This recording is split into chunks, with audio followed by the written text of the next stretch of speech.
Kamusta mga kaibigan? Ako si Pinoy Mr. Nightmare at dala ko sa inyo ang mga tunay na kwentong katatakutan na siguradong magpapapikit sa inyo o baka magpapuyat. Pero bago natin simulan, sabihin nyo nga sa comments, saan kayo nanonood ngayon at anong oras na diyan? Huwag kalimutang i-like ang video na to at mag-subscribe sa channel. Ang maalinsangang hangin ng Maynila ay tila ikalawang balat na kumapit kay Elias, puno ng amoy ng tambutso, pagkaing kalye at ang malayo, metalikong amoy ng ilog Pasig. Lampas hating gabi na at ang shift sa call center ay humaba. Nag-iwan sa kanya ng pagod at desperado sa ginhawa ng kanyang maliit na apartment sa Quezon City. Ang mga ilaw ng kalye ay nagdulot ng mahaba, baluktot na anino na nagpapamukhang kakaiba at nakakatakot sa mga pamilyar na kanto. Patay ang baterya ng kanyang telepono, isang maliit na abala na ngayon ay tila malupit na biro ng tadhana. Nakatayo siya sa isang jeepney stop na madilim ang ilaw. Ang karaniwang ingay ng lungsod ay pinatahimik ng huling oras. Ilang tao lamang ang naghihintay. Ang kanilang mga mukha ay natatakpan ng dilim. Ang kanilang katahimikan ay mas nakakapangilabot kaysa sa anumang ingay. Hinigpitan ni Elias ang kanyang kupas na hoodie, isang walang saysay na pagtatangka, upang labanan ang hindi maipaliwanag na ginaw na bumalot sa kanya. Isang jeepney ang umaling-aungaw. Ang makina nito ay umuubo na parang namamatay na hayop, hindi tulad ng maliwanag. Madalas na magarbo ang decoration ng mga jeepney na bumibiyahe sa araw. Ang isang ito ay isang malungkot, halos kalansay na silweta. Ang pintura nito ay kupas, ang chrome nito ay mapurol, at ang karaniwang makulay na relihiyosong decal or sticker ng pop culture ay kapansin-pansing wala. Ang mga ilaw sa loob ay mahina ang pagkutitap, nagbibigay ng anemikong liwanag sa ilang pasahero na nasa loob na. Nag-alinlangan si Elias. May kakaiba rito. Ang hangin sa paligid nito ay mabigat, walang galaw. Ngunit ito ang huling jeepney ng gabi na patungo sa kanyang lugar at masakit ang kanyang mga paa. Naisip niya na ito ay pagod lamang, isang panlilin lang ng kanyang pagod na isip.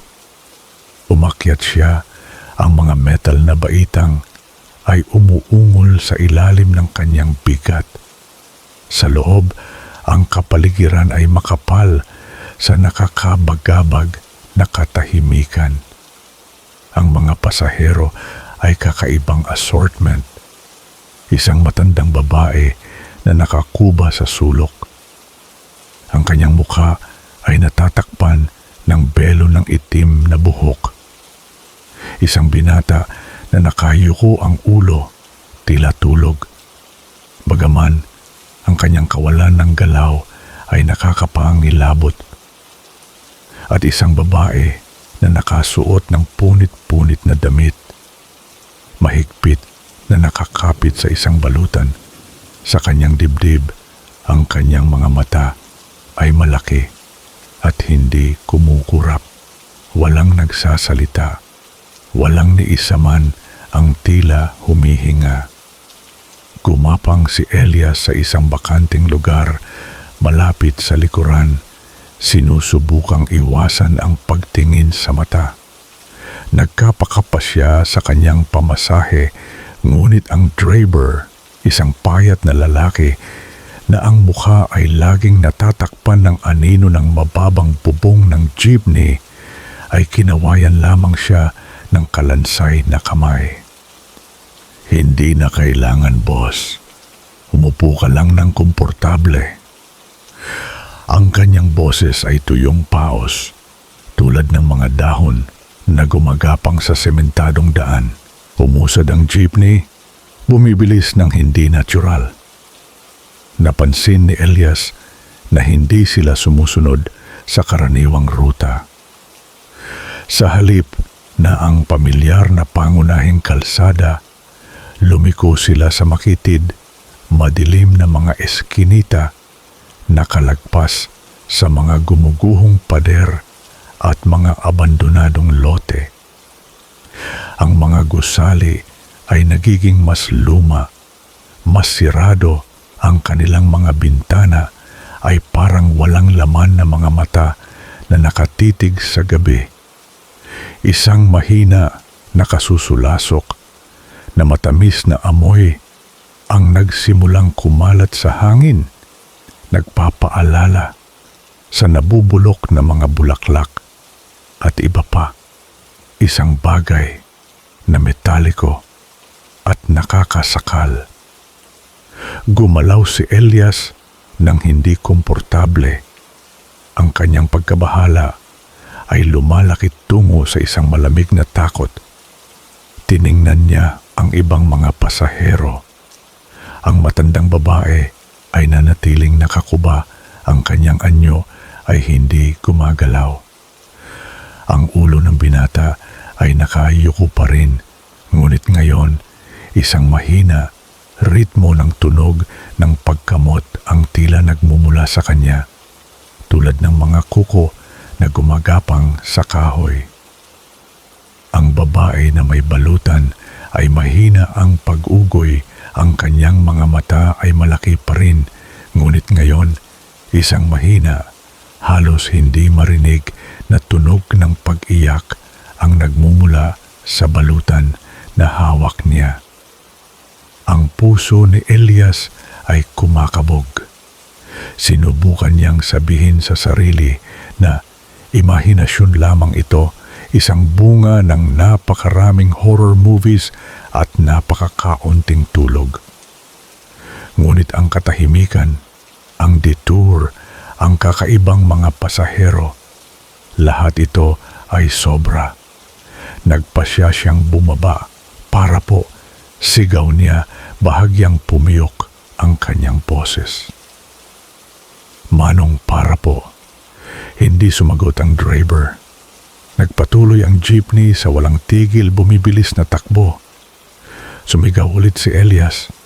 Mas malakas ngayon, ang kanyang boses ay may halong takot. Wala pa rin. Ang makina ay umuungol, isang mababa, malalim na ungol. Sinubukan niyang tumayo, ngunit isang hindi nakikitang puwersa ang tila pumipigil sa kanya sa kanyang upuan. Nagpupumiglas siya, itinulak ang hindi nakikitang bigat, ngunit walang silbi. Siya ay nakulong. Pagkatapos, ang binata na nakayuko ang ulo ay dahan-dahan, masakit, inangat ang kanyang mukha. Ang kanyang mga mata ay puting-puti, walang mga mag-aaral, at ang kanyang balat ay isang nakasusulasok na kulay abo. Isang malawak, hindi natural, nanghiig ang lumawak sa kanyang mukha, nagpapakita ng mga ngipin na napakahaba, napakatulis. Ang tunog ng pagkamot ay lumakas at napagtanto ni Elias na hindi ito nagmumula sa mga kuko ng binata kundi mula sa loob ng kanyang dibdib na parang mayroong kumakayod papalabas. Ang matandang babae sa sulok ay dahan-dahang umayos.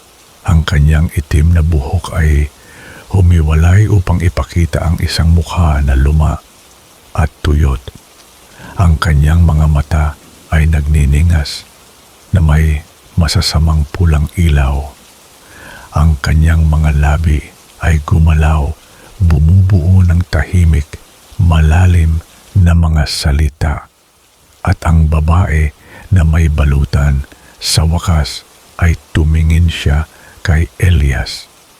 Ang kanyang mga mata ay hungkag, lumubog, at ang kanyang balat ay manipis na parang papel, halos translucent.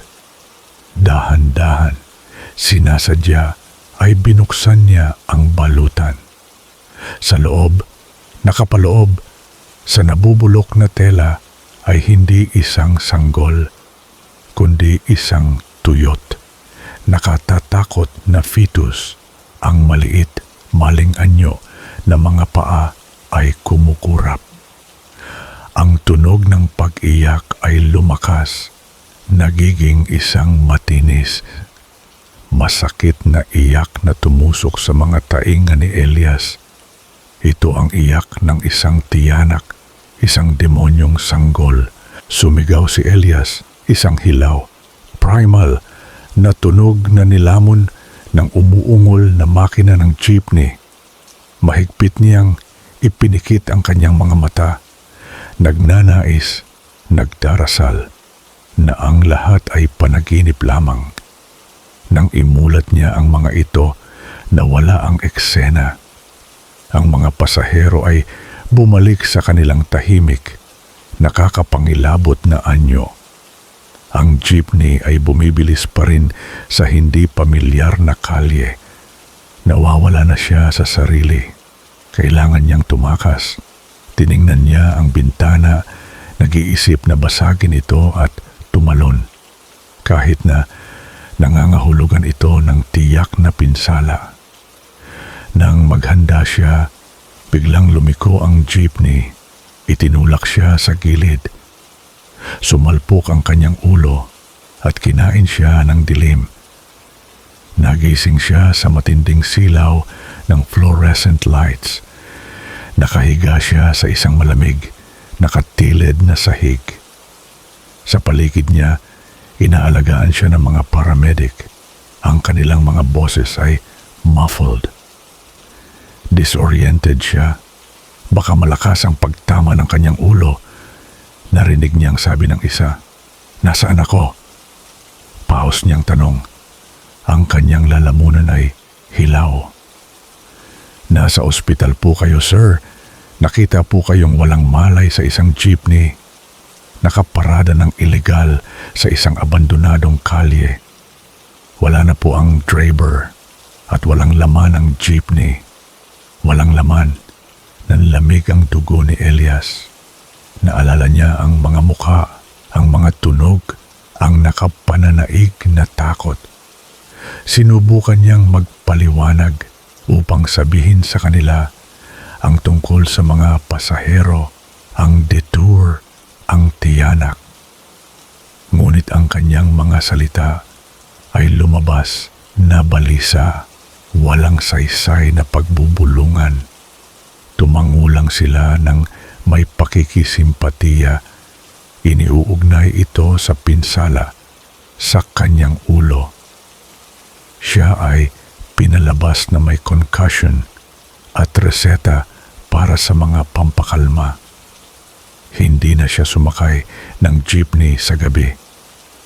Ngunit tuwing makakakita siya ng isang kupas, lumang jeepney na dumadaan, mararamdaman niya ang pamilyar na ginaw at magtataka siya kung ang driver ay nandoon pa rin, kumukuha ng kanyang mga multong pasahero, nakatadhana upang ihatid sila sa mga pinagmumultuhang kalye ng Maynila magpakailanman. Si Sofia, isang batang arkitekto na may masikip na deadline, ay pumara ng taxi sa labas ng kanyang opisina sa Makati. 3:00 ng madaling araw na at ang pulso ng lungsod ay bumagal sa isang pagod na ugong. Dumula siya sa likurang upuan. Ang kupas na tela ay malamig laban sa kanyang balat. Sa poblasyon po, bulong niya. Inilabas ang kanyang telepono upang tingnan ang kanyang mga email sa huling pagkakataon. Ang driver ay isang lalaki, nakakaunti ang salita na akma kay Sofia. Mas gusto niya ang katahimikan sa kanyang mga biyahe sa gabi. Isang pagkakataon upang magpahinga mula sa mga stress ng araw. Mas matanda na siya. Manipis ang kanyang buhok at ang kanyang mukha ay halos natatakpan ng anggulo ng rearview mirror. Tumango lang siya bilang tugon. Ang kanyang mga mata nang masilayan niya sa salamin ay tila kakaibang blanko. Umandar ng maayos ang taxi, dumudulas sa kakaunting trapiko. Nakatuon si Sofia sa kanyang telepono, nagtatype ng mabilis na tugon sa isang kliyente. Pagkalipas ng ilang minuto, napansin niyang may kakaiba. Hindi pamilyar ang ruta. Kinukuha nila ang sunod-sunod na liko na hindi akma sa pinakadirektang ruta patungong poblasyon. Manong, nililikuan po ba tayo? Tanong niya, tiningnan ang kanyang telepono. Hindi sumagot ang driver. Nakatitig lamang siya diretso sa unahan. Mahigpit na nakakapit ang kanyang mga kamay sa manibela. Puti ang kanyang mga buko ng daliri. Ang air conditioning, na karaniwang isang malugod na ginhawa, ay tila hindi natural na malamig na nagpadala ng panginginig sa mga braso ni Sofia. Sinubukan niyang muli. May bahagyang iritasyon sa kanyang boses. "Excuse me, Manong. Hindi po ito ang daan papuntang poblasyon. Pwede po bang sa karaniwan na lang na ruta tayo?" Wala pa ring tugon. Ganap ang katahimikan sa kotse.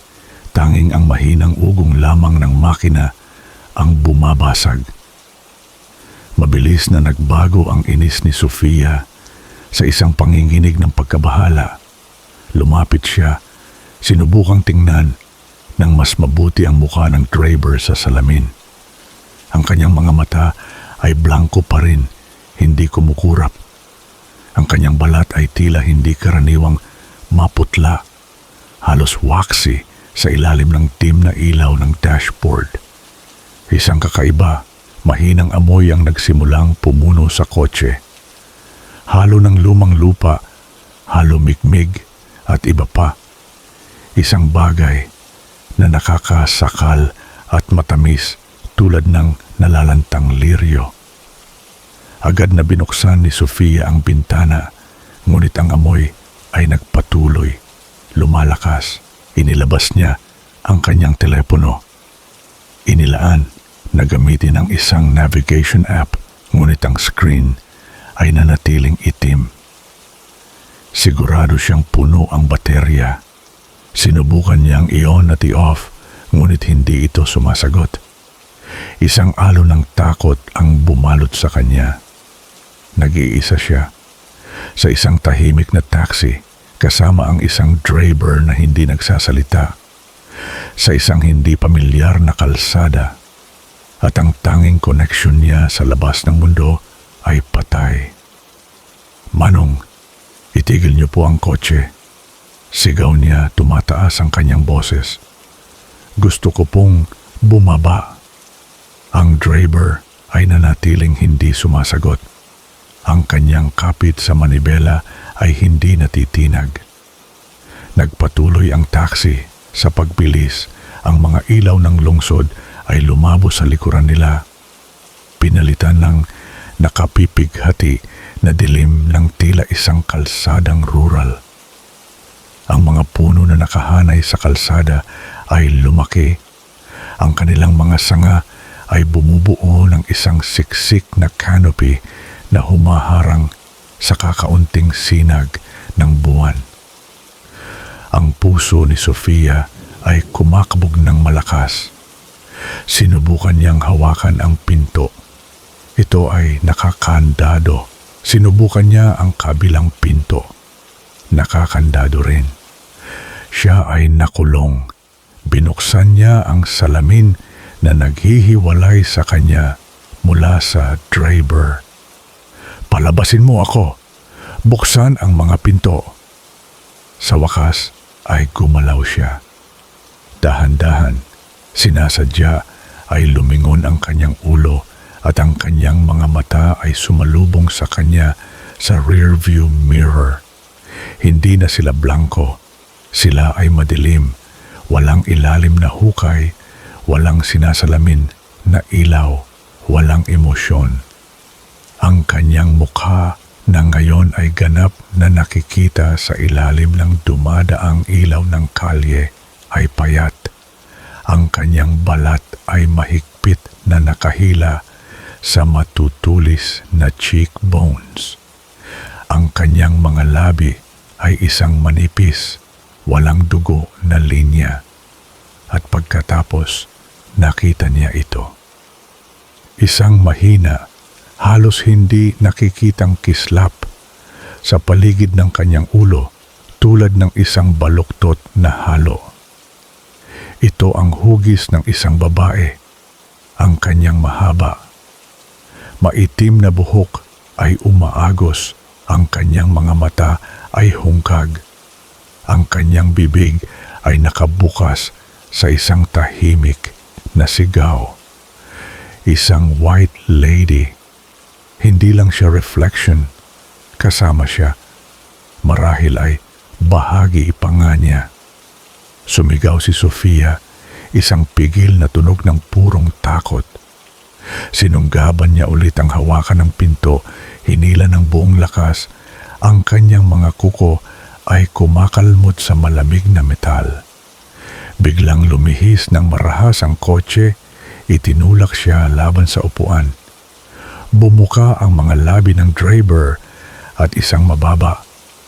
Malalim na ungol ang lumabas sa kanyang lalamunan. Hindi ito tunog ng tao. Ito ang tunog ng isang bagay na sinauna, isang bagay na mandaragit. Bigla huminto ang taxi ng may pag-ugong. Nasa gitna sila ng kawalan, napapaligiran ng siksik, madilim na mga puno.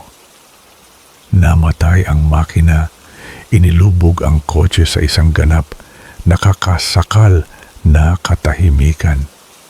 Nagmamadali si Sofia, ang kanyang mga kamay ay desperadong naghahanap ng anumang bagay upang ipagtanggol ang kanyang sarili. Nakakita siya ng mabigat na payong sa sahig. Mahigpit niyang hinawakan ito, puti ang kanyang mga buko ng daliri. Dahan-dahang pinalingan siya ng driver ng buong katawan. Ang kanyang mga mata na itim na hukay pa rin ay tila tumatagos sa kanyang kaluluwa. Lumakas ang multong kislap ng white lady sa paligid niya. Ang kanyang tahimik na sigaw ay halos marinig na sa isip ni Sofia. Iniabot niya ang kanyang kamay. Ang kanyang mga daliri ay mahaba at kalansay. Sumigaw muli si Sofia. Iwinasiwas ang payong ng marahas, tinamaan ang partisyon. Basag ang salamin, isang sapot ng mga bitak ang kumalat dito. Umatras ang driver, isang mahinang syok ang lumabas sa kanyang labi. Kumislap ang multong aura sa paligid niya, panandaliang humina. Nakita ni Sofia ang kanyang pagkakataon. Sa isang desperadong pagbugso ng adrenaline, sinipa niya ang pinto ng buong lakas. Umungol ang mekanismo ng lock, pagkatapos ay naputol. Bumukas ang pinto. Lumabas siya ng bumagsak. Malakas na lumanding sa magaspang na lupa. Nakalmot ang kanyang mga tuhod at palad. Nagmadali siyang tumayo, hindi nangahas na lumingon at tumakbo sa nakapipighati na dilim ng mga puno ang mahina. Matamis na amoy ng pagkabulok ay kumakapit pa rin sa kanya. Tumakbo siya hanggang sa masakit ang kanyang baga, hanggang sa bumigay ang kanyang mga pinti, hanggang sa bumagsak siya ng nakahandusay. Umiiyak ng walang tigil. Kinugol niya ang natitirang gabi na nakakuba sa mga damuhan, nanginginig, hanggang sa tumagos ang unang sinag ng bukang liwayway sa canopy. Sa huli ay napadpad siya sa isang maliit na kalsada ng probinsya at natagpuan ng isang dumaang magsasaka na nang makita ang kanyang gusot na kalagayan at takot na mga mata ay inalok siya ng sakay patungo sa pinakamalapit na bayan. Hindi na muling sumakay ng taxi mag-isa si Sofia sa gabi. Tuwing makakakita siya ng taxi, lalo na ang isang lumang modelo, mararamdaman niya ang malamig na takot. Alam niya ang kanyang nakita, ang kanyang tinakasan. Ang tahimik na driver, ang multong pasahero. Naroon pa rin sila, patuloy na naglalayag sa mga nakalimutang kalsada, naghihintay ng kanilang susunod na walang kamalay-malay na pasahero. Ang mga kwento ni na Elias at Sofia, bagaman magkahiwalay ang location, ay nagsimulang magkabuhol sa mga bulong ng mga pasahero sa gabi ng Maynila. Si Elias, na patuloy na pinagmumultuhan ng kanyang karanasan sa jeepney, ay napadpad sa mga online forum na nakatuon sa mga alamat ng lungsod at mga supernatural na engkwentro. Doon niya natuklasan ang nakakapanindig balahibong kwento ni Sofia tungkol sa tahimik na driver ng taxi na ipinost ng hindi nagpapakilala, ngunit may sapat na matingkad na detalye upang manlamig ang kanyang dugo. Ang paglalarawan ng blangkong mga mata ng driver, ang hindi natural na lamig, at ang mahina, matamis na amoy ay umaling-aungaw sa kanyang sariling karanasan. Si Sofia, sa kanyang bahagi, ay hindi makakawala sa matinding takot. Binago niya ang kanyang mga gawi. Sa pagbiyahe, pinipili ang mga ride-sharing app sa araw at iniiwasan ang anumang uri ng pampublikong sasakyan pagkatapos ng dilim. Ngunit ang alaala ng tahimik na sigaw ng white lady at ang hindi makataong ungol ng driver ay patuloy na bumabagabag sa kanya. Isang kasamahan na napansin ang kanyang pagiging tahimik ay nagmungkahi na kausapin niya ang isang lokal na paranormal investigator, isang lalaki na nagngangalang Professor Reyes, na kilala sa kanyang pragmatikong diskarte sa supernatural. Si Professor Reyes ay isang retiradong propesor ng kasaysayan na may kakaibang libangan. Ang pagdokumento at pagsisiyasat sa mga umano'y paranormal na pinomena, lalo na ang mga nakaugat sa folklore ng Pilipinas. Nakinig siya ng may matamang atensyon sa kwento ni Sofia. Nakakunot ang kanyang noo sa pagtutok. Isang white lady, sabi mo, at isang driver na tila sinapian. Opo, bulong ni Sofia, nanginginig pa rin ng bahagya. Blanko ang kanyang mga mata at pagkatapos ay naging itim lang. Dahan-dahang tumango si Professor Reyes. Ang white lady o puti, kung tawagin ng ilan, ay madalas na iniuugnay sa mga lugar ng trahedya, lalo na sa mga kalsada kung saan naganap ang mga aksidente. Ngunit para sa kanya na makasama ang driver, iyon ay hindi karaniwan. Maliban kung huminto siya, may nag-iisip na ekspresyon sa kanyang mukha. Maliban kung ang driver mismo ay isa ng espiritu o isang lalagyan. Pagkatapos ay ipinakita niya kay Sofia ang isang printout mula sa isang online forum. Ito ang post ni Elias. Nakita mo na ba ito? Isa pang insidente sa gabi. Isang jeepney. Pinasa ni Sofia ang kwento ni Elias. Lumalaki ang kanyang mga mata sa takot. Ang tiyanak, ang matandang babae, ang binata. Iba't ibang uri ng entidad ito, ngunit ang pinagbabatayan na takot, ang pakiramdam ng pagkakakulong, ang hindi maipaliwanag na mga detour, lahat ito ay napaka-pamilyar. Ito ay nakakatakot din, hingal niya. Pakiramdam ko ay konektado ito sa isang paraan. Oo nga, bulong ni Professor Reyes. Dalawang magkaibang uri ng sasakyan, dalawang magkahiwalay na insidente, ngunit parehong may isang karaniwang tema. Ang huling oras, ang paglihis mula sa mga kilalang ruta, ang mga supernatural na pasahero at ang pakiramdam na dinadala sa isang hindi kilalang destinasyon ng isang ayaw na driver o sasakyan. Samantala, nakipag-ugnayan si Elias kay Sofia sa pamamagitan ng private messaging system ng forum matapos makilala ang nakakakilabot na pagkakatulad ng kanilang mga kwento. Maingat silang nagkita sa isang coffee shop. Parehong nag-aalala pa rin, ngunit desperado sa mga sagot.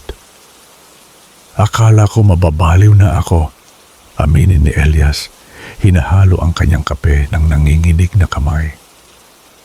Sabi ng mga doktor, concussion lang, pero alam ko ang nakita ko.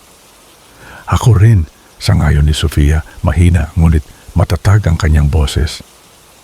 Ang white lady, napakatotoo niya. At ang driver, hindi siya tao. Nagbahagi sila ng mas maraming detalye, naghahambing ng mga tala. Sinabi ni Elias ang tungkol sa kupas na pintura ng jeepney at ang kalansay na kamay ng driver. Inilarawan ni Sofia ang hindi natural na malamig na interior ng taxi at ang waxy na pamumutla ng mukha ng kanyang driver. Napagtanto nila na parehong sasakyan ay tila sumasalungat sa karaniwang batas ng pisika. Ang imposibleng bilis ng jeepney, ang biglaan, tahimik na paghinto ng taxi. Sumama sa kanila si Professor Reyes mamaya, dala ang kanyang malawak na kaalaman sa folklore ng Pilipinas. Ang naranasan ninyo ay mga klasikong engkwentro sa tinatawag nating engkanto o maligno, mga elemental na espiritu o masasamang nilalang. Ang jeepney bilang pampublikong sasakyan ay madalas na umaakit ng multo o kaluluwa, mga ligaw na kaluluwa. Ang taxi na mas pribado ay maaaring maging lalagyan para sa mas nakatuon, madalas na naghihiganti ng mga espiritu. Pero bakit kami? Tanong ni Elias, may pagkabigo sa kanyang boses. Bakit kami ang pinuntirya? Marahil hindi pinuntirya, kundi pinili. Malumanay na pagtatama ni Professor Reyes. Ang mga nilalang na ito ay madalas na nanghihimasok sa mga mahina. Ang mga nag-iisa sa gabi, ang mga nawawala sa isip, ang mga pagod. Pinapakain nila ang takot, ang pagkalito. At ang Maynila na may siksik na population Ang hindi mabilang na trahedya nito, ang mga nakalimutang sulok nito, ay isang matabang lupa para sa gayong mga penomena. Pagkatapos ay nagpakita siya ng mapa ng Maynila na may iba't ibang pin. Sinisiyasat ko ang mga katulad na insidente na iniulat sa loob ng maraming taon. Mga nawawala, mga taong natagpuang disoriented na milya-milya ang layo mula sa kanilang nilalayon na destination. Mga sasakyang natagpuang inabandona. Tingnan mo. Itinuro niya ang 2 particular na lugar. Ang jeepney mo, Elias, ay natagpuan dito malapit sa isang luma, abandonadong sementeryo. At ang taxi mo, Sofia, ay natagpuan dito malapit sa isang makasaysayang lugar na kilala sa isang masaker noong digmaan. Hindi magkalayo ang mga pin, konektado ng isang serye ng makitid, paikot-ikot na kalsada. Ang mismong mga detour na naranasan nilang dalawa. Ang mga kalsadang ito, paliwanag ni Professor Reyes, ay madalas na tinutukoy bilang ghost roads or cursed paths ng mga matatanda. Sinasabi na ang mga ito ay manipis na tabing sa pagitan ng ating mundo at ng mundo ng espiritu, lalo na sa gabi. Isang nakakapanindig balahibong pagkaunawa ang sumiklab kina Elias at Sofia. Hindi lang sila nakatagpo ng mga random na espiritu. Sila ay nakasumpong ng isang mas malaki, magkakaugnay na penomena. Ang jeepney at taxi ay hindi lang mga sasakyan. Sila ay mga daanan, instrumento ng mas malalim, mas malaganap na takot na nagkukubli sa ilalim ng abalang fasad ng lungsod. Ano ang gagawin natin ngayon? Tanong ni Sofia, halos pabulong ang kanyang boses.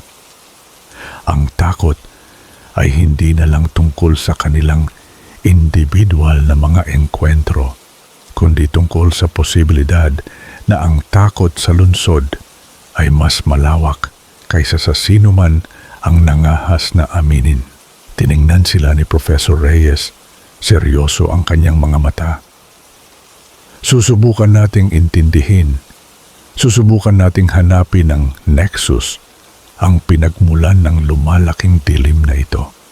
Dahil kung ang mga insidenteng ito ay talagang konektado, kung gayon mayroong nagigising, isang bagay na sinauna at makapangyarihan na ginagamit ang mismong mga arterya ng lungsod na ito, ang mga kalsada at mga sasakyan nito upang kunin ang mga biktima nito.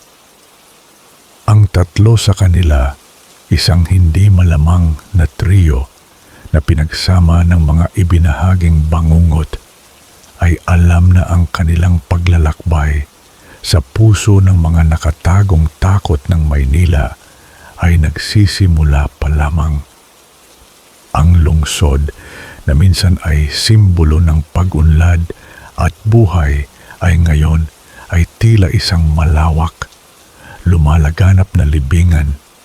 Ang mga kalye nito ay pinagmumultuhan ng mga gulong ng takot.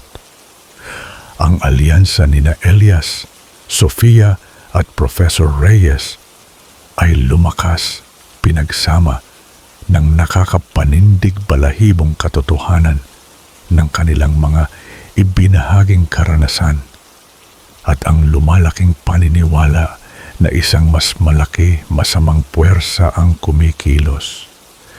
Si Professor Reyes, sa kanyang masusing pananaliksik, ay nagtipon ng isang nakakagambalang dosye ng mga ulat ng nawawalang tao at mga hindi nalutas na pagkawala, na lahat ay konektado ng isang karaniwang tema, Ang kanilang huling alam na kinaroroonan ay madalas na isang biyahe sa jeepney o taxi sa gabi. Hindi maikakaila ang pattern. Pahayag ni Professor Reyes sa isa sa kanilang mga pulong sa gabi sa kanyang masikip na pag-aaral, napapalibutan ng mga tumpok ng lumang libro at mapa. Karamihan sa mga biktima ay mga commuter, nag-iisa, madalas pagod at umaasa sa pampublikong sasakyan sa gitna ng gabi. Nawawala sila ng walang bakas o natatagpuang disoriented.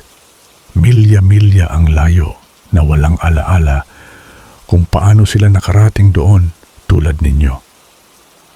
Nanginginig sina Elias at Sofia, naaalala ang kanilang sariling nakakatakot na pagtakas. Pero ano ang motibo?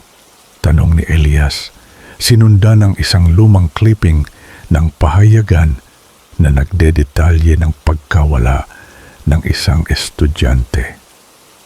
Bakit sila kinukuha? Iyan ang kailangan nating tuklasin, sagot ni Professor Reyes, inayos ang kanyang salamin. Ang mga lumang alamat ay nagsasalita tungkol sa mga espiritu na kumakain ng takot ng enerhiya ng buhay. Ang ilan ay naghahanap ng paghihiganti sa mga nagawang mali noon. Ang iba ay sadyang malikot, inililigaw ang mga manlalakbay. Ngunit ang sukat ng mga pagkawala na ito ay nagmumungkahi ng isang bagay na mas organisado, mas makapangyarihan. Nagsimula ang kanilang investigasyon sa mga ghost roads na natukoy ni Professor Reyes. Ang makitid, madilim na daanan na nagsilbing detours para sa jeepney ni Elias at taxi ni Sofia. Nagpasya silang bisitahin ang mga lokasyong ito sa araw, umaasang makahanap ng mga pahiwatig sa karaniwang liwanag ng umaga. Ang una ay isang kahabaan ng kalsada malapit sa isang luma, sirang sementeryo sa Quezon City, kung saan natagpuan ang jeepney ni Elias. Ang hangin dito ay kapansin-pansing mas malamig, kahit sa ilalim ng tanghali ang araw.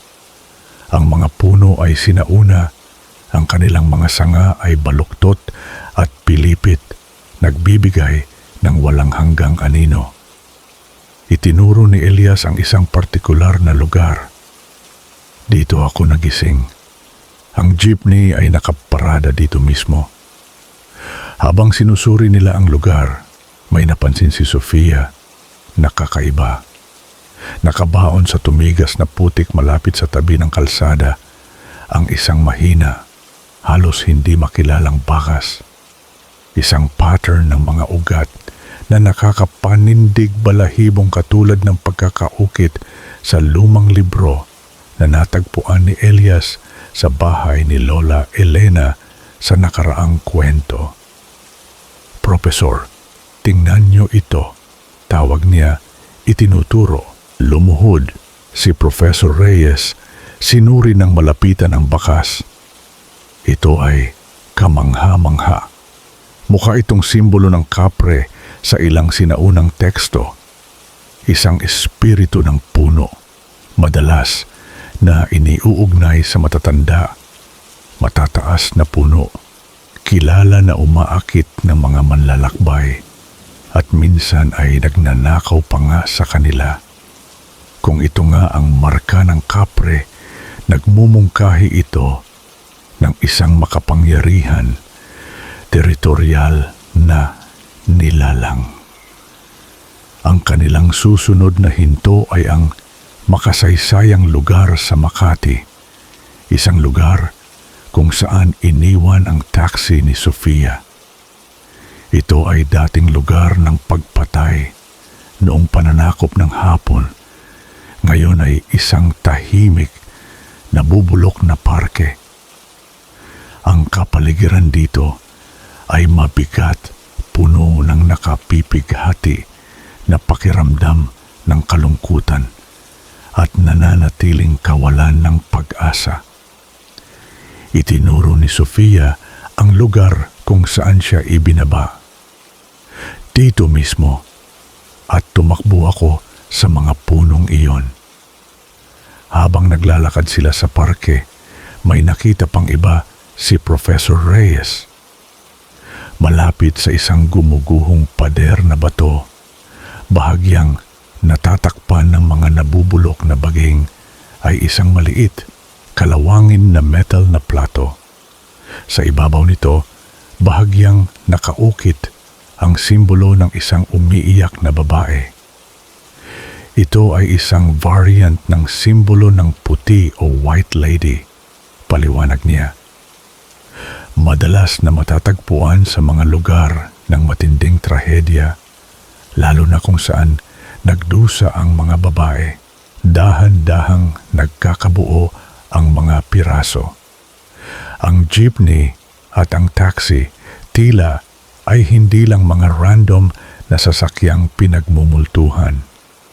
Sila ay malamang na mga daanan na nahila sa mga partikular na lokasyon na puno ng supernatural na enerhiya.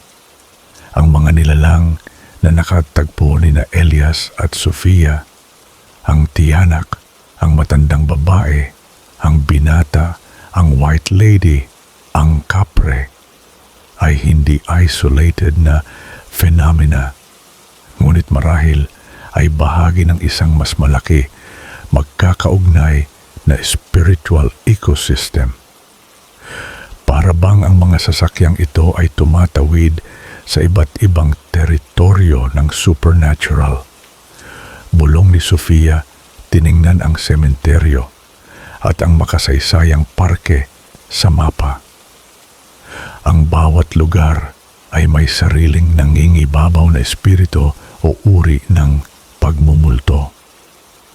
Tumpak, sangayon ni Professor Reyes, at ang mga Draber o ang tila mga Draber, sila ay kinokontrol o sila ay mga espiritu mismo na nagsisilbing mga ferryman sa kabilang panig. Ang tanong ay, saan nila dinadala ang mga nawawalang commuter na ito? Upang sagutin ito, nagpasya sila sa isang mapangahas, bagaman mapanganib plano. Susubukan nilang subaybayan ang mga ruta ng mga multong sasakyang ito. Nagawa ni Professor Reyes na makakuha ng isang luma, decommissioned na taxi. Hinubad ang meter nito at mga identifying marks na nilagyan niya ng discrete cameras at GPS trackers.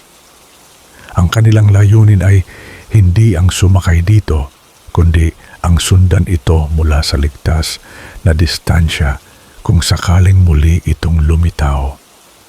Nagdaan ang mga araw at naging linggo. Si Elias, na nagtatrabaho pa rin sa kanyang night shifts, ay patuloy na nagmamasid para sa natatangi, kupas na jeepney.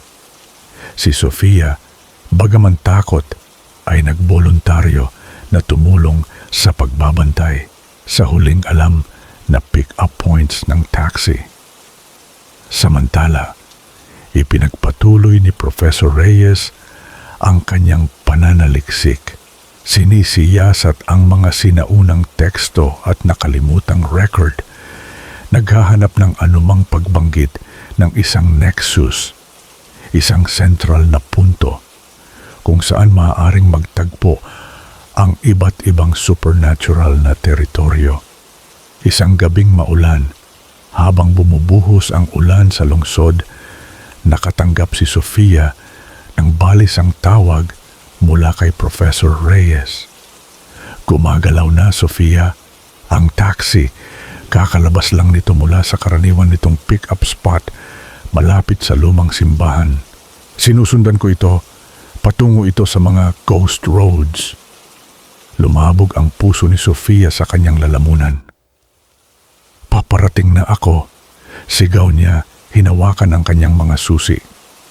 Si Elias na kasama niya ay mabilis na sumunod. Sumakay sila sa kotse ni Elias, isang basag na sedan, at bumilis sa mga kalsadang basa. Sa ulan, sinusundan ang balisang update ni Professor Reyes sa GPS. Ang habulan ay nakakapanindig balahibo. Ang multong taxi, sa kabila ng malakas na ulan, ay gumalaw ng imposibleng bilis, umiiwas sa trapiko, binabalewala ang mga pulang ilaw. Nahirapan si Elias na sumabay. Ang kanyang mga wiper ay nakikipaglaban sa labanan na talo laban sa malakas na ulan. Liko na ito sa pangunahing kalsada ngayon. Basag na boses ni Professor Reyes sa telepono. Patungo ito sa kalsada ng sementeryo, Elias. Yung kung saan natagpuan ang jeepney mo. Isang malamig na takot ang bumalot kay Elias. Alam niya ang kalsadang iyon. Alam niya ang nakakapangilabot na presensya na nananatili doon. Mas mahigpit niyang pinindot ang accelerator, desidido na tuklasin ang katotohanan, gaano man ito nakakatakot. Ang mga nawawalang commuter, ang tahimik na mga driver, ang mga ligaw na espiritu, lahat ito ay humantong sa sandaling ito, sa pagtatagpo na ito sa mga pinagmumultuhang kalsada ng Maynila. Ang lungsod na dating pamilyar na kanlungan ay ngayon ay tila isang malawak, buhay na bangungot. Ang mga kalye nito ay umaagos sa mga hindi nakikitang takot. Lalong lumakas ang ulan na ginagawang kumikinang at mapanganib na ilog ang mga kalye ng lungsod. Mahigpit na hinawakan ni Elias ang manibela. Puting-puti ang kanyang mga buko ng daliri habang nilalampasan niya ang mapanganib na ghost road patungo sa lumang sementeryo. Nakaupo si Sofia sa tabi niya. Maputla ang mukha. Nakatitig ang mga mata sa GPS na sinusubaybayan ang multong taxi. Ang boses ni Professor Reyes, bagaman hirap, ay patuloy na gumagabay sa kanila. Bumagal na ito, ulat ni Professor Reyes. May halong pagmamadali ang kanyang boses. Nilalapitan na nito ang lumang gate ng sementeryo. Mag-ingat ka, Elias. Ang lugar na iyon ay kilala bilang nexus ng spectral activity. Nang malapit na sila sa sementeryo, naramdaman ni Elias ang pamilyar, nakakapanindig balahibong lamig na bumalot sa kanya sa loob ng pinagmumultuhang jeepney. Bumigat ang hangin, makapal sa amoy ng pasang lupa at iba pa.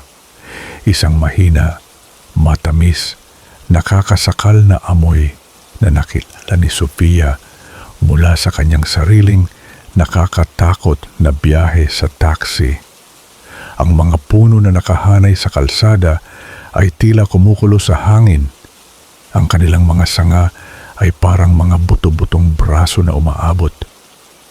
Ang multong taxi ay nakikita na ngayon, tahimik na nakahinto malapit sa gumuguhong batong gate ng sementeryo. Patay ang mga ilaw nito at ang madilim nitong silueta ay halos hindi makita laban sa maulan na kalangitan ng gabi. Walang driver na nakikita. Huminto si Elias ng ligtas na distansya. Pinatay ang kanyang mga headlight. Ang tanging ilaw ay nagmula sa paminsan-minsang pagkidlat na panandaliang nagpapaliwanag sa nakakapangilabot na tanawin. Ano ang gagawin natin? Bulong ni Sofia, nanginginig ang kanyang boses. Magmamasid tayo. utos ni Professor Reyes. Mas kalmado na ngayon ang kanyang boses, halos akademiko. Kailangan nating makita kung ano ang hinihintay nito, kung ano ang ginagawa nito. Ang mga minuto ay humaba ng walang hanggan. Ang katahimikan ay nabasag lamang ng walang tigil na pagbagsak ng ulan sa bubong ng kotse at ang malayo na ugong ng kulog. Pagkatapos, isang mahina, halos hindi nakikitang kislap ang nagsimulang lumabas mula sa taxi. Lumakas ito, nagiging anyo ng isang translucent, spectral na figura na dahan-dahang lumilitaw mula sa upuan ng driver. Ito ang White Lady. Ang kanyang mahabang buhok ay umaagos. Ang kanyang mga mata ay hungkag. Ang kanyang tahimik na sigaw ay umaalingaw-ngaw sa isip ni Sofia. Ngunit hindi siya nag-iisa. Mula sa gilid ng pasahero, may lumabas pang ibang figura. Isang payat, kalansay na lalaki.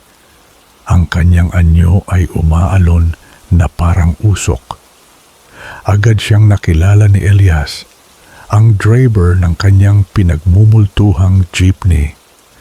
Ang dalawang spectral na figura, ang White Lady at ang driver ng jeepney, ay nakatayo ng magkatabi. Ang kanilang mga anyo ay halos nagkakaisa.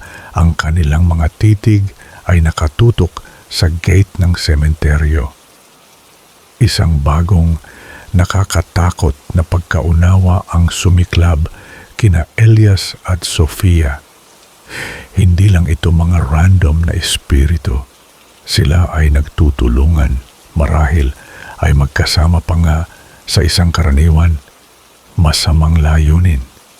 Bigla ang gate ng sementeryo kalawangin at sinauna ay dahan-dahang bumukas ng may pag-ungol na parang hinila ng hindi nakikitang kamay.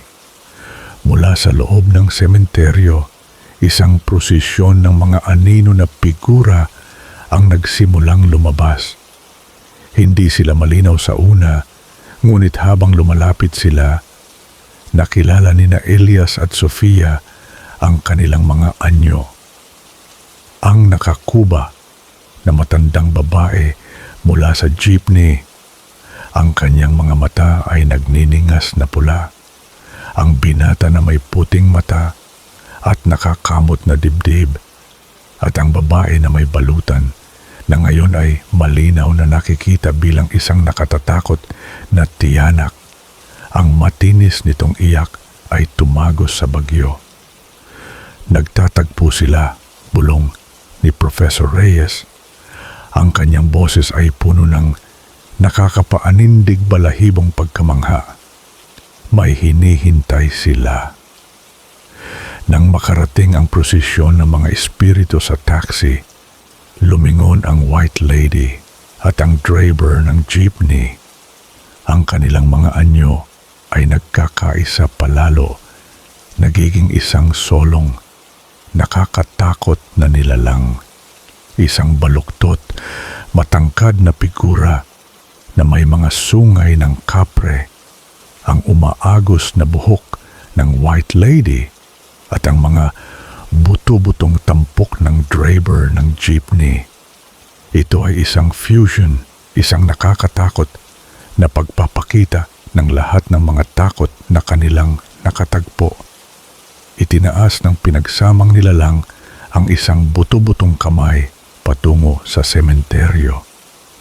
Mula sa kalaliman ng libingan, isang mababa, malalim na ugong ang nagsimulang umalingaw-ngaw. Lumalakas, bumababa sa mismong lupa.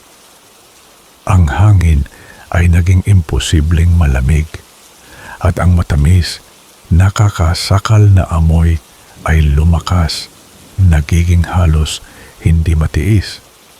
Pagkatapos, nagsimulang mabasag ang lupa sa ilalim ng gate ng sementeryo. Isang bitak ang bumukas na nagpapakita ng isang malaking butas ng ganap na dilim. Mula sa loob ng bangin, isang koro ng masakit na bulong at desperadong pakiusap ang sumabog.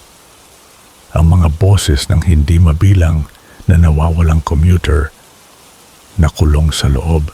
Ito ay isang portal. Hingal ni Professor Reyes, hirap ang kanyang boses. Pinapakain nila ito. Iniaalay nila ang mga kaluluwa ng mga buhay sa bangin na iyon. Tinuon ng pinagsamang nilalang ang tingin sa kotse ni na Elias at Sofia.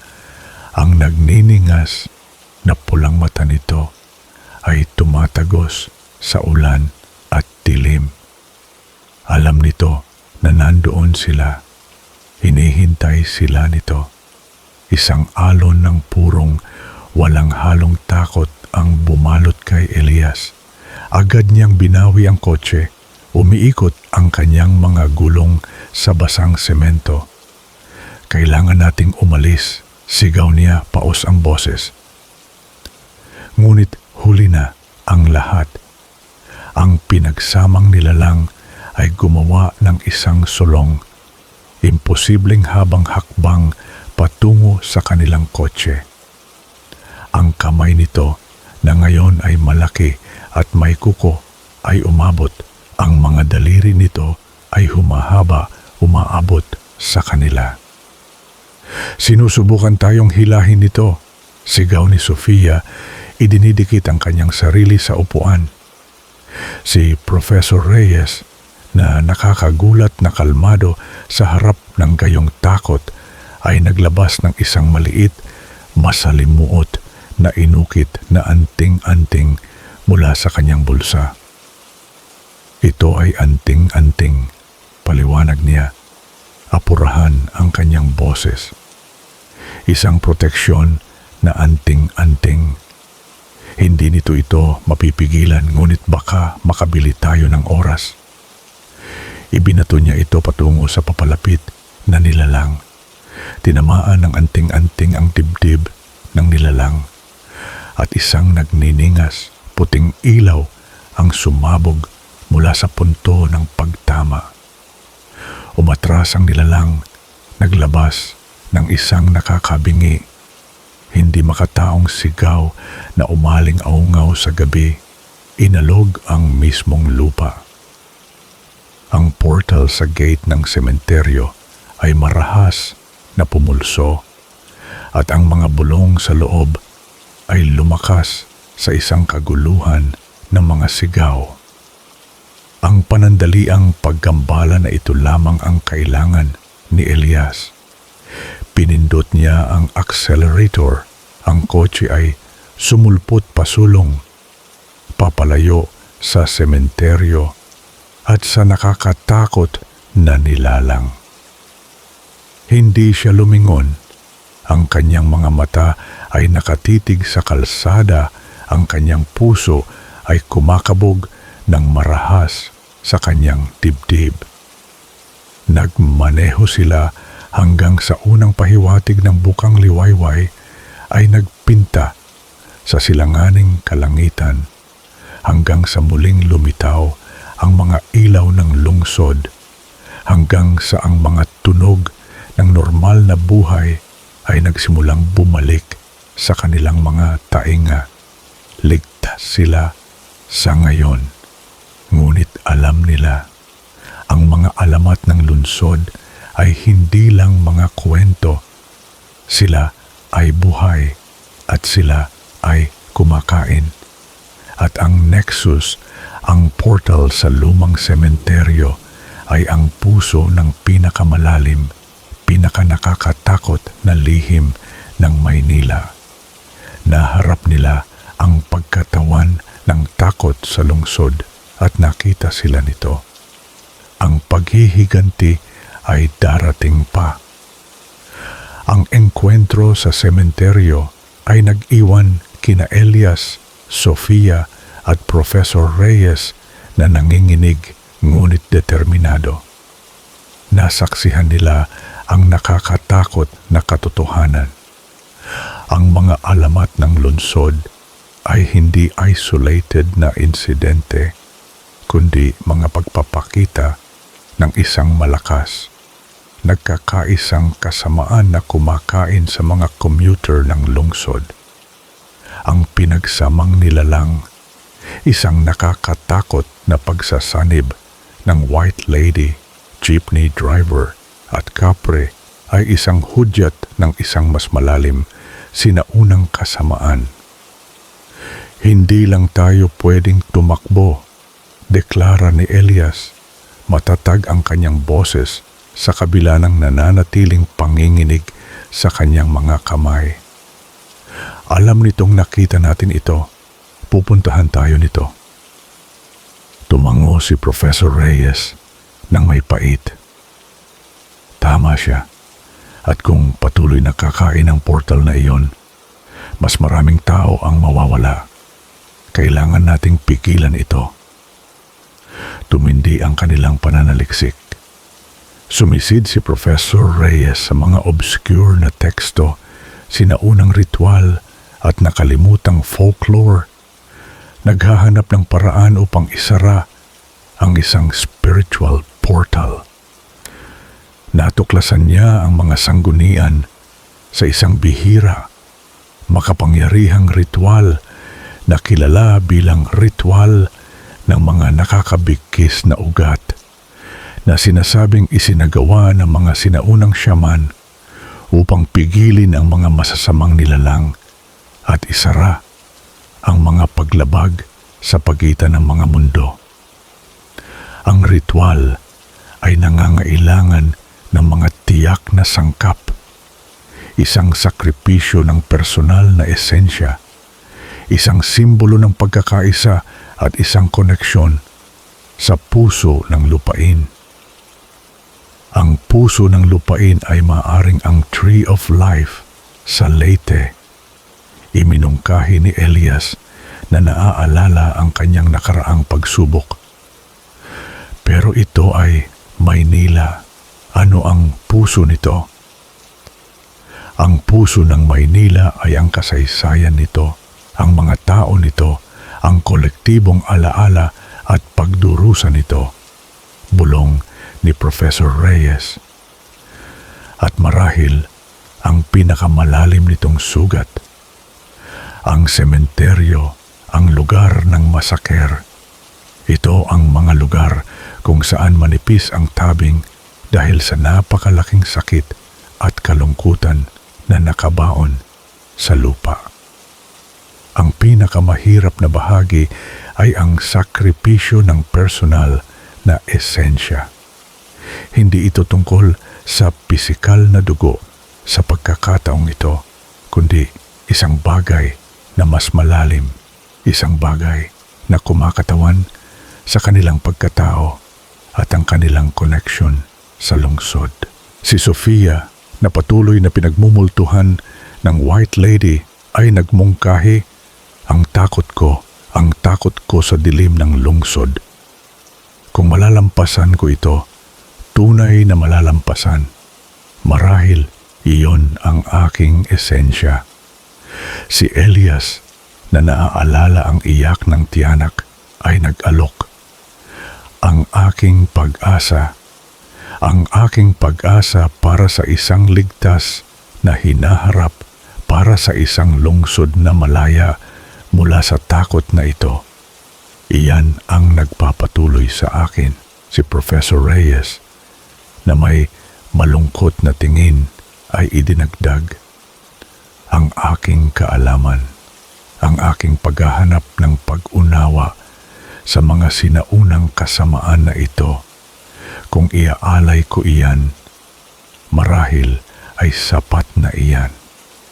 Nagpasya silang bumalik sa sementeryo, ang nexus ng takot sa susunod na kabilugan ng buwan. Isang gabi kung kailan pinakamanipis ang spiritual veil na ginagawang pinakamakapangyarihan ng ritual, ngunit pinakamapanganib din. Kinugol nila ang mga sumusunod na araw sa paghahanda, pagtitipon ng mga kinakailangang halaman at artifact para sa ritual at paghahanda ng kanilang sarili sa paghaharap. Dumating ang gabi ng kabilugan ng buwan, malinaw at nakakapanindig balahibong maliwanag. Ang karaniwang ugong ng lungsod ay tila malayo, pinalitan ng isang nakababagabag na katahimikan habang sila ay nagmamaneho patungo sa sementeryo. Sa pagkakataong ito, hindi sila armado ng takot kundi ng isang desperadong determinasyon.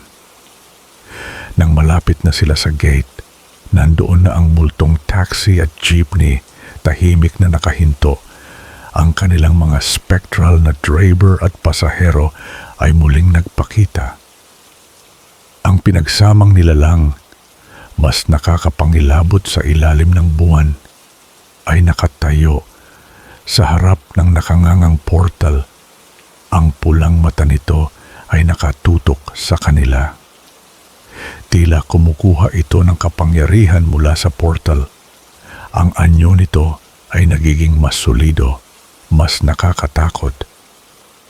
Mas malakas ito, bulong ni Sofia, humihigpit ang kanyang boses. Manatiling nakatuon, paghimok ni Professor Reyes. Kailangan nating isagawa ang ritual sa bunganga ng portal. Bumaba sila ng kotse, bitbit ang kanilang mga gamit sa ritual. Ang hangin ay makapal sa nakikilalang kasamaan at ang lupa ay nanginginig sa mga sigaw mula sa bangin. Ang mga spectral na figura ng tiyanak, ang matandang babae at ang binata ay nagsimulang umusad. Ang kanilang mga anyo ay baluktot sa galit. Ngayon, utos ni Professor Reyes, mabilis silang gumalaw, bumubuo ng isang tatsulok sa paligid ng portal. Nagsimulang magsalita si Professor Reyes ng isang sinauna, malalim na wika. Ang kanyang boses ay nakakagulat na malakas. Sinindihan niya ang isang bungkos ng pinatuyong halaman. Ang matapang na usok nito ay umakyat sa gabi. Panandali ang binaluktot ang mga spectral na figura. Si Sofia, nanginginig ngunit determinado, ay humakbang pasulong. Inilagay niya ang isang maliit, masalimuot na inukit na kompas. Isang simbolo ng kanyang paglalakbay at ang kanyang pag-asa para sa direksyon sa gilid ng portal. Iniaalay ko ang aking takot, deklara niya. Ang kanyang boses ay umaling-aungaw sa bagong tapang.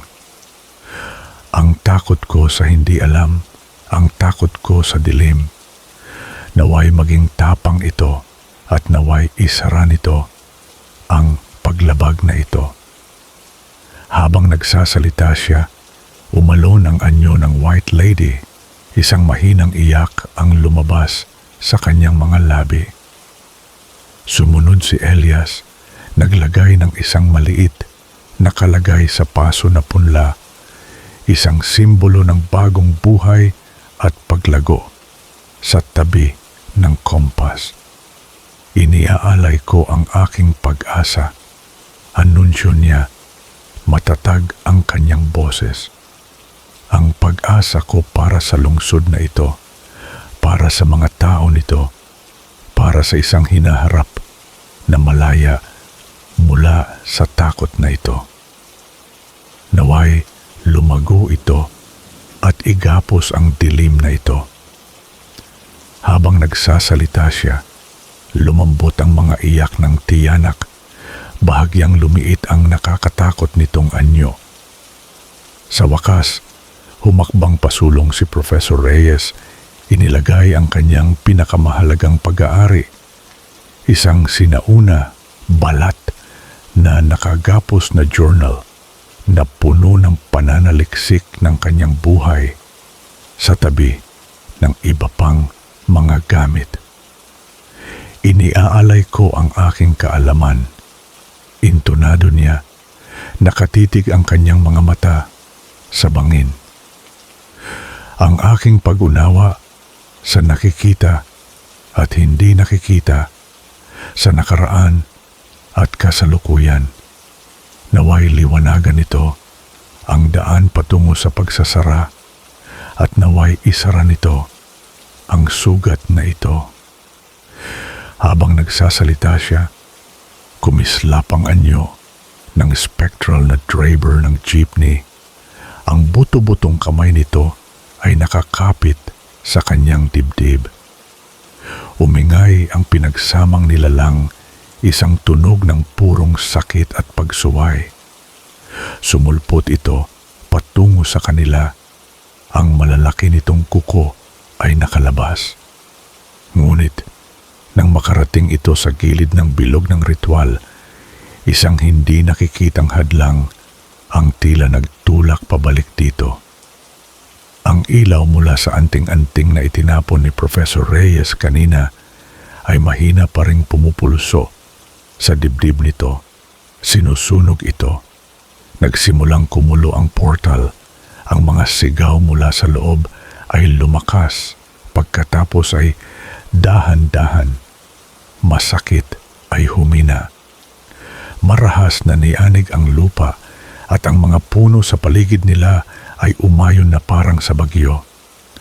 Ang mga spectral na figura ng mga pasahero ay pumulupot. Ang kanilang mga anyo ay baluktot. Sa isang huling nakakabinging basag, nagsara ang lupa. Nawala ang portal. Natahimik ang mga sigaw. Kumislap ang multong taxi at jeepney.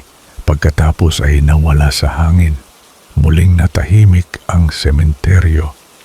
Maliban sa mahinang patak ng nananatiling ulan. Malamig pa rin ang hangin. Ngunit nawala ang nakapipighati na kasamaan. Pinalitan ng isang malalim, halos sagrado na katahimikan. Sina Elias, Sofia at Professor Reyes ay nakahingal, pagod ngunit buhay. Naharap nila ang puso ng takot sa lungsod ng Maynila at nagwagi. Ang sumpa ng mga nawawalang commuter, ang takot ng mga pinagmumultuhang sasakyan ay napigilan. Ngunit habang tinitingnan ni Elias ang nakasara na ngayon na lupa, alam niya. Malalim ang kasaysayan ng lungsod, marami ang sugat nito.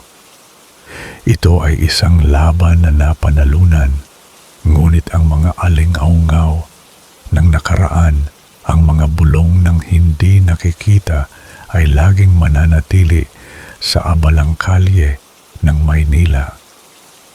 Ang mga gulong ng takot ay maaaring huminto sandali, ngunit ang mga nakatagong takot ng lungsod ay magpakailanman nababiyahe. Ang bukang liwayway pagkatapos ng ritual ay nagdulot ng malalim na pagod, ngunit pati na rin ng hindi maikakaila, marupok na kapayapaan. Sina Elias, Sofia at Professor Reyes ay bumalik sa pag-aaral ng huli, bumagsak sa mga kupas na armchair.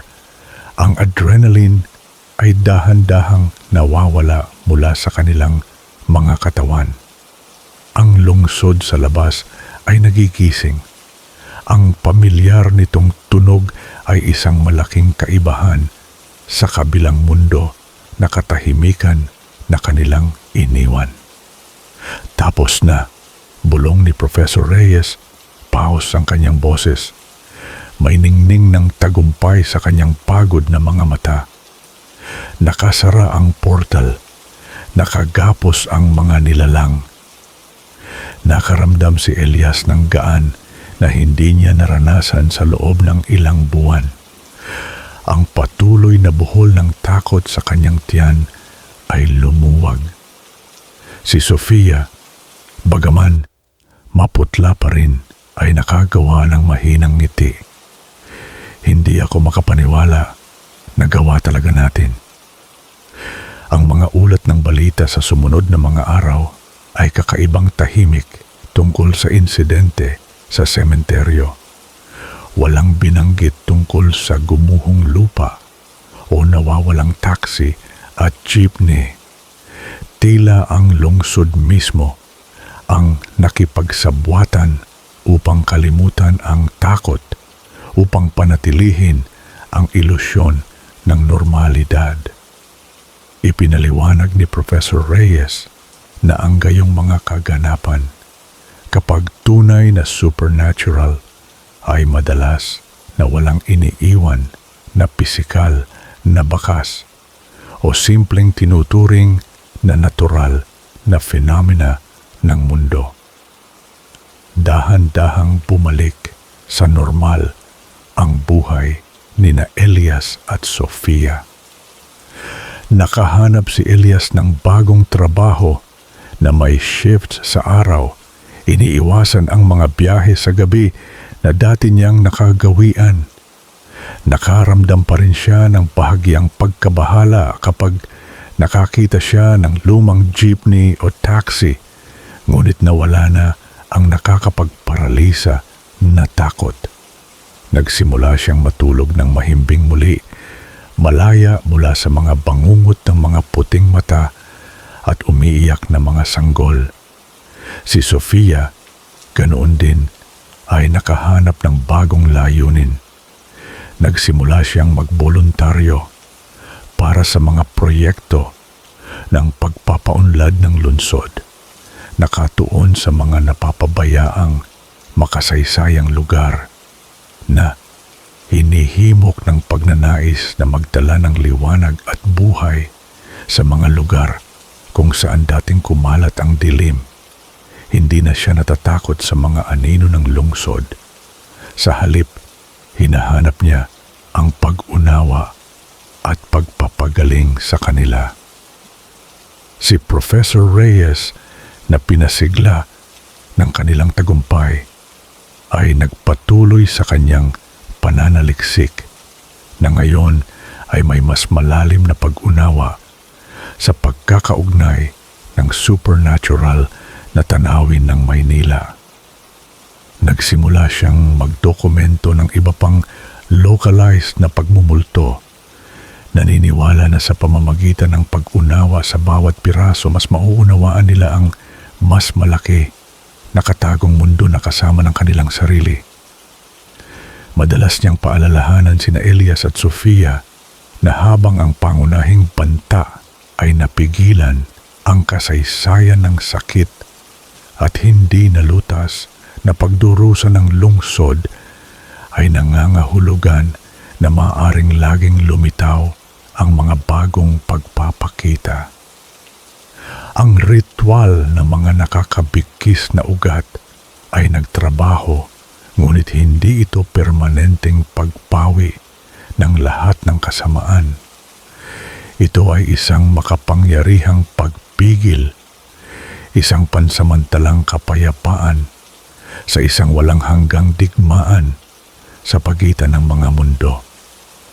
Ang mga bagay na kanilang isinakripisyo, ang kompas ni Sofia, ang punla ni Elias at ang journal ni Professor Reyes ay nanatili sa nakasarang lugar sa sementeryo na ngayon ay natatakpan ng bagong lupa, tahimik na mga tagapagbantay ng marupok na kapayapaan. Minsan, sa gabi, naririnig pa rin ni Elias ang mahina, malayo na ugong ng makina ng jeepney o ang mahinang tunog ng isang taxi na dumadaan. Titingin siya sa kanyang bintana, kalahating umaasa na makakita ng isang kupas na silweta o isang multong pasahero. Hindi siya nakakita. Ngunit ang alaala ng iyak ng tiyanak, ang tahimik na sigaw ng white lady at ang malalim na ungol ng kapre ay paminsan-minsan ay umaaling-aungaw sa kanyang isip. Isang nakakapanindig balahibong paalala ng gabi kung kailan niya hinarap ang pinakamalalim na takot ng Maynila. Si Sofia, ganoon din, ay nakita ang kanyang sarili na mas nakatuon sa mga banayad na enerhiya ng lungsod. Paminsan-minsan ay mahuhuli niya ang mahina, matamis na amoy ng nabubulok na liryo sa isang hindi inaasahang simoy ng hangin, o makaramdam ng hindi maipaliwanag na malamig na lugar sa isang masikip na kalye. Hindi ito mga senyales ng agarang panganib, kundi mga nananatiling alingaw-ngaw, mga bulong mula sa isang mundo na panandalian, nakakatakot, na nakikipag-ugnayan sa kanya. Pareho nilang alam na ang mga alamat ng lungsod ng Maynila, ang mga kwento ng mga pinagmumultuhang jeepney at taxi, ni mga nawawalang commuter at spectral na driver ay patuloy na isasalaysay. Sila ay magbabago, magmutate at kakalat, na ipapasa mula sa generation sa generation. At marahil, iyan ay bahagi ng mekanismo ng pagtatanggol ng lungsod. Isang paraan para sa kolektibong kamalayan na kilalanin ang hindi nakikita upang bigyan ng babala ang mga hindi nag-iingat. Sina Elias at Sofia, na dating mga biktima, ay ngayon ay mga tagapag-ingat ng isang nakakatakot na katotohanan. Sumilip sila sa likod ng tabing, hinarap ang nakakatakot na puso ng takot sa lungsod at nakaligtas. Bitbit nila ang mga peklat, kapwa nakikita at hindi nakikita, ngunit pati na rin ang bagong tapang at isang malalim na paggalang sa manipis na linya sa pagitan ng ordinaryo at ng supernatural. Patuloy na umunlad ang Maynila, isang abalang metropolis. Ang milyon-milyon nitong residente ay halos walang kamalay-malay sa mga nakatagong takot na dating bumibiyahe sa mga kalye nito. Ngunit para sa mga nakakaalam, para sa mga nakakita, ang lungsod ay magpakailanman na magtataglay ng ibang uri ng mahika, isang mas madilim na pang-akit. Maaaring huminto sandali ang mga gulong ng takot sa kanilang walang tigil na paghabol, ngunit ang mga alingaw-ngaw ng kanilang pagdaan ay mananatili magpakailanman, isang nakakapanindig balahibong paalala na sa mga liku-likong kalye ng Maynila, ang ilang biyahe ay hindi kailanman nagtatapos.